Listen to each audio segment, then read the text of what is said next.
বাড়ি ঢুকে দেখি মা আম কাটছে। আম কেটে আমের কাটিং স্টাইল দেখে আর জিনিস থেকে আমি ভাবছি যে কী এমন বানাচ্ছে মা। জিজ্ঞেস করলাম, মা কী বানাচ্ছ? বলছে অত জেনে কাজ নেই। তারপরে দেখি আমটা আবার বাটছে। বাটা দেখে ভাবলাম যে হয়তো কিছু, আবার চিকেনে এরকম, বাহ কত কিছু দিচ্ছে চিকেনে, বেকিং সোডা, তারপরে চিকেন। জিজ্ঞেস করাতে বলল মুরগি আম বানাচ্ছি।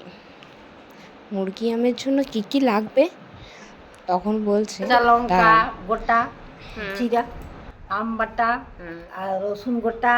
কাঁচা করার জন্য সবার প্রথমে আম, কাসুন্দি, লঙ্কা গুঁড়ো, নুন স্বাদ মতো, হলুদ, মধু এবং টমেটো সস দিয়েছিলাম, লং, এলাচ, দারচিনি একটা পেস্ট বানিয়েছিলাম, ধনে জিরা একটা পেস্ট বানিয়ে ওটার মধ্যে ম্যারিনেট করে রেখে দিয়েছিলাম 15 মিনিট মতো।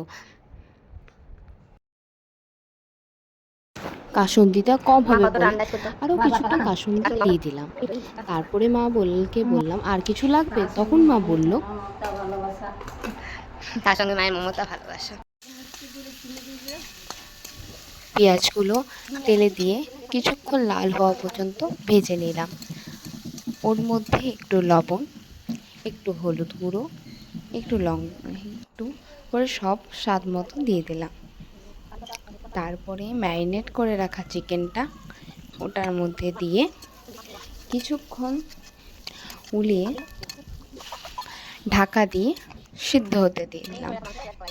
ঢাকা দিয়ে দিয়ে রান্না করব যাতে টেস্টও আর এটাও ভালো হয়। একটু কাসুন্দি দিয়ে দিয়েছিলাম, কাসুন্দির গন্ধটা খুব ভালো লাগে আমাদের, সেই জন্যই তোমাদের চাইলে স্কিপ করতেও পারো। আবার কিছুক্ষণ ফুটিয়ে নিয়েছি।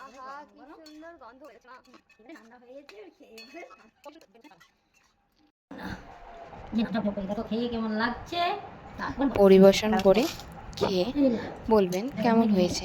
আমি কিন্তু দুর্দান্ত লেগেছে। আপনাদের কেমন লেগেছে কমেন্ট করবেন, সাবস্ক্রাইব করবেন আমার চ্যানেলটিকে। এরকম রান্নার ভিডিও দেখতে হলে সাবস্ক্রাইব করবেন, বেল আইকন ক্লিক করবেন।